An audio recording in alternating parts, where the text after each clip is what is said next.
जय हिंद दोस्तों, मैं कुणाल आपका स्वागत करता हूँ। ये हमारे आधुनिक इतिहास के सीरीज का 25वां वीडियो है और आज का टॉपिक है सामाजिक सुधार के प्रयास भाग 3।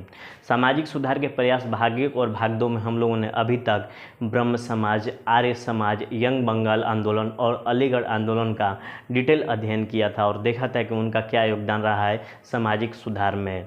आज हम लोग जो बचे हुए शेष आंदोलन है या बचे हुए शेष समुदाय है या बचे हुए शेष संस्थाएं हैं उनके संबंध में अध्ययन करेंगे जिनका योगदान सामाजिक सुधार में रहा है। आज हम इसकी शुरुआत पारसी आंदोलन से करते हैं। पारसी धर्म में क्या सुधार किया गया था, तो आइए देखते हैं पारसी धर्म से संबंधित क्या क्या सुधार किए गए। सन 1858 में रहनुमाए मजदायसन सभा की स्थापना की गई। ये मुख्यतः रिलीजियस रिफॉर्म एसोसिएशन था।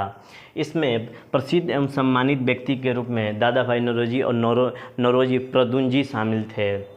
ये जो संस्था थी नारी शिक्षा पे बहुत ज़्यादा जोर देती थी तथा पारसी समाज की सड़ी गली चीज़ों को ख़त्म करके आधुनिकीकरण करना चाहती थी। पारसी समाज में ये जो संस्था थी ये पश्चिमी प्लस भारतीय संस्कृति को मिलाकर एक नई संस्कृति विकसित करने की बात कही।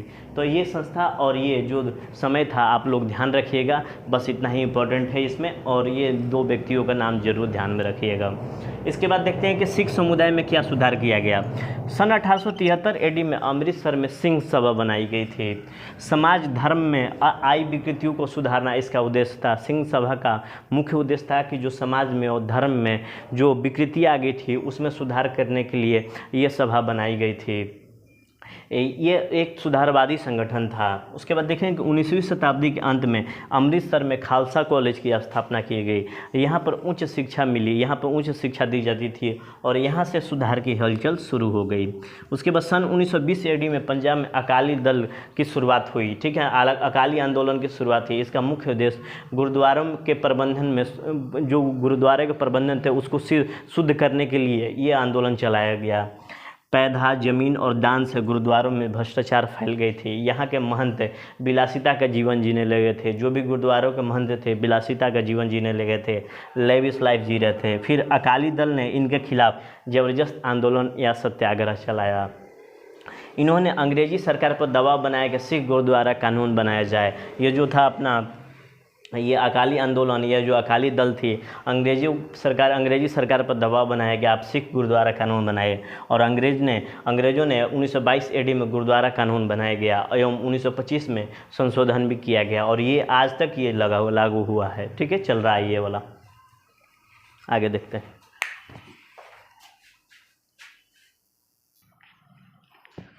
अपना अगला सोसाइटी है थियोसॉफिकल सोसाइटी। इस सोसाइटी की स्थापना यूएसए में हुई थी, इसको याद रखिएगा।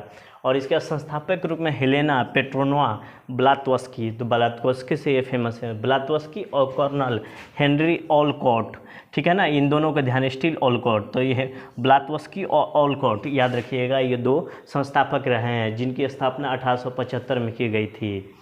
ये दोनों व्यक्ति भारतीय विचारों से और संस्कृति से बहुत ज़्यादा प्रभावित थे तथा हिंदू धर्म के पुनर्जन्म और कर्म सिद्धांत को ये उसमें विश्वास करते थे। इसलिए ये मुख्यतः हिंदू धर्म की प्राचीन विरासत को पुनर्स्थापना करना चाहते थे और इस सोसाइटी की मदद से प्रजाति, नस्ल, लिंग, रंग भेदभाव के इस सोसाइटी का मुख्य उद्देश्य प्रजाति, नस्ल, लिंग, रंग भेदभाव को हटाकर मानव कल्याण की भावना रखते थे। इस सोसाइटी का मुख्य उद्देश्य मानव कल्याण करना था, प्रजाति, नस्ल, लिंग और रंग भेद के छोड़कर। ठीक है, इसके अलावा इस पर कोई डिस्क्रिमिनेशन नहीं करते थे, इस पर केवल मानव कल्याण की बात करते थे। 1882 ईस्वी में ये भारत आए और मद्रास के अडियार या उडियार में इन्होंने हेडक्वार्टर बनाया था। उसके बाद 93 में श्रीमती एनी बेसेंट ने इसका नेतृत्व संभाला और 1907 में एनी बेसेंट इसका अध्यक्ष भी बनी थी। उसके बाद ये जो आंदोलन था पुनरुत्थानवादी आंदोलन था। किसमें बौद्ध, हिंदू, पारसी धर्म के तत्वों को स्थापना के लिए ये पुनरुत्थानवादी आंदोलन था। ये आत्मा के अस्तित्व को स्वीकार करते थे तथा भारत के पुराने धर्म के महिमा मंडन को भी स्वीकार करते थे। ये भारत के दार्शनिक परंपरा का गुणगान भी करते थे दोनों। तो देख लीजिए कि भारतीय संस्कृति और विचार से कितने प्रभावित थे। ये चीज़ें ख़त्म हो गई इस काल में। इसका जो चीज़ें ख़त्म हो चुकी है इस काल में, जिसका विरोध हो रहा है उसको फिर से उत्थान या प्रचलन में लाने का प्रयास कर रहे हैं। इसलिए कह रहा हूँ कि ये पुनरुत्थानवादी आंदोलन है। आधुनिकीवाद का विरोध किंतु मानवतावाद के तत्व शामिल हैं। इसमें क्या है, इस आंदोलन में आधुनिकीवाद का विरोध हो रहा है किंतु मानवतावाद को सपोर्ट किया जा रहा है, मानवतावाद के तत्वों को शामिल किया जा रहा है, क्योंकि यूएसए में विश्व बंधुत्व, समानता और स्वतंत्रता की बात को लेकर ये चल रहे थे, लेकिन प्राचीन धर्म के माध्यम से। ठीक है ना। तो देख लीजिए कि आधुनिकीवाद का विरोध हो रहा है लेकिन मानवतावाद के तत्वों को ये लेकर चल रहे थे। इस कारण से क्या हुआ कि इससे हिंदू धर्म में झूठा अभिमान पैदा होने लगा कि हम लोग श्रेष्ठ हैं। इसके बाद देखेंगे एनी बेसेंट ने केंद्रीय हिंदू विश्वविद्यालय की स्थापना की बनारस में। बाद में यहीं काशी हिंदू विश्वविद्यालय के नाम से प्रसिद्ध हुआ, जिसे मदन मोहन मालवीय ने आगे बढ़ाया। इसमें मुख्यतः हिंदू धर्म की प्राचीन विरासत का पुनर्स्थापना करना था, इस सोसाइटी का मुख्य उद्देश्य था। तो ये रही थियोसॉफिकल सोसाइटी। आगे देखते हैं।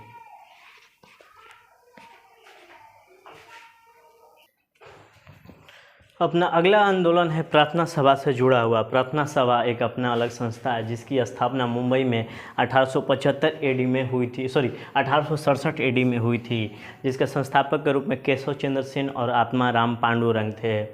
इसके अलावा इसमें इस समाज से जुड़े हुए महत्वपूर्ण व्यक्तियों में राम कृष्ण गोपाल भंडारकर, महादेव गोविंद रानडे और एन.जी. चंदावरकर थे। ठीक है ना। तो इन सब का नाम आप लोग याद रखिएगा।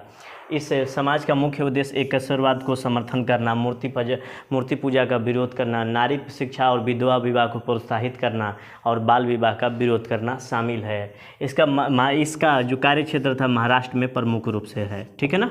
तो इसको याद रखिएगा। उसके बाद अपना है श्री नारायण गुरुजी। इन्होंने केरल में अपना कार्य क्षेत्र रखा। ये केरल में एक जाति होती है इजरवाइस जाति। ये केरल में अस्पृश्य जाति मानी जाती है, जहाँ पर इन्हें दलित जाति के नाम से भी जाना जाता है। ये मुख्यतः अपने व्यवसाय के रूप में ताड़ी बेचते हैं और ताड़ी बेचकर अपना जीवन यापन करते हैं। ये कुल जनसंख्या का 26% है इजरवाइस जाति, लेकिन इनका टकराव ब्राह्मण वर्ग से हुआ और सन 1902 में ब्राह्मणवाद के विरोध में श्री नारायण गुरु ने जबरदस्त आंदोलन चलाया और कहा कि शैक्षणिक संस्थानों में इनको भी प्रवेश मिलना चाहिए, इजरवाइस जाति के लोगों को सरकारी सेवाओं में भर्ती होना चाहिए, मंदिरों में प्रवेश मिलना चाहिए तथा इनका राजनीतिक प्रतिनिधित्व होना चाहिए। इस आंदोलन का सकारात्मक प्रभाव भी पड़ा।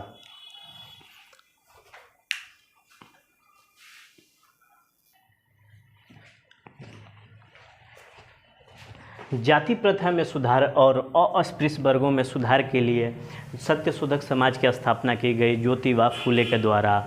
यानी कि ज्योतिबा फुले जाति प्रथा और अस्पृश्य वर्गों की स्थिति में सुधार लाने के लिए सत्यशोधक समाज की स्थापना की। सन 1873 ईस्वी में महाराष्ट्र में इन्होंने गुलामगिरी नामक किताब लिखी। यह किताब यूएसए में जो रंगभेद की नीति थी उससे प्रेरित थी। यूएसए, इनका कहना था कि यूएसए में जो काले लोग हैं, जो गुलाम है, वही स्थिति भारत में अस्पृश्य लोगों की है, दलित लोगों की है। ठीक है ना। उसके बाद यह किताब यूएसए के गुलाम लोगों को समर्पित है, जिन्होंने गुलामी से मुक्ति दिलाने में, उन आंदोलनकारियों को समर्पित है जिन्होंने गुलामी से मुक्ति दिलाई थी। इनका सोच अंतर्राष्ट्रीय था और लेकिन केंद्र में ब्राह्मणवाद था। ब्राह्मणवाद का विरोध करना इनका केंद्र में था। ब्राह्मणवाद की धार्मिक सत्ता को चुनौती शिक्षा के माध्यम से देना चाहते थे। दलित और अस्पृश्य वर्ग के लोगों को आधुनिक शिक्षा दी जाए, इसके पक्षधर थे। इससे स्वतः समाज में सुधार होता चला जाएगा। शिक्षा सबसे शक्तिशाली हथियार है, ये मानते थे। यह काम लड़कों तथा लड़कियों दोनों को दिया जाना चाहिए जो दलित वर्ग से जुड़ी हुई है। इनकी पत्नी भी उतनी ही सहभागी बनी। इनकी पत्नी के नाम सावित्रीबाई फुले था। इस कार्य में इनकी पत्नी बहुत ज़्यादा सहभागी बनी और इन्होंने बालिका विद्यालय की स्थापना की। ये बात करें तो इस संस्था की स्थापना 1873 एडी में, सत्यशोधक समाज की स्थापना 1873 एडी में पुणे में हुआ था। इसका मुख्य उद्देश्य दलितों और नारियों को समाज में समान अधिकार दिलाना, जाति प्रथा का उन्मूलन करना, सामाजिक आर्थिक समानता स्थापित करना तथा महाराष्ट्र में विधवा पुनर्विवाह कराना, ये इनका संस्था का मुख्य उद्देश्य था। ये रहा अपना सत्यशोधक समाज।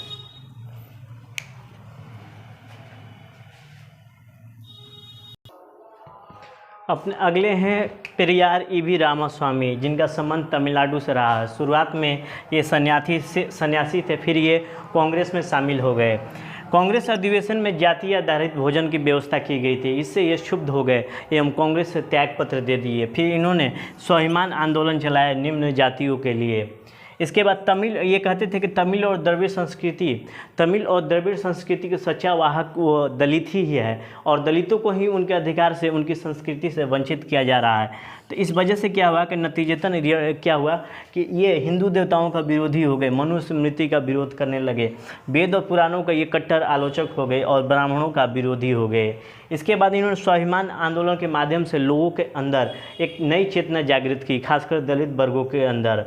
तो इस तरह से हम देखते हैं कि जो पेरियार होते हैं, ईवी रामास्वामी पेरियार, ज्योतिबा फुले और गुरु नारायण गुरु, ये दलित वर्ग की चेतना को जागृत करने में प्रयास करते हैं और इस चेतना के माध्यम से समाज में ये दलितों के लिए समानता की बात करते हैं, दलितों की अधिकार की बात करते हैं।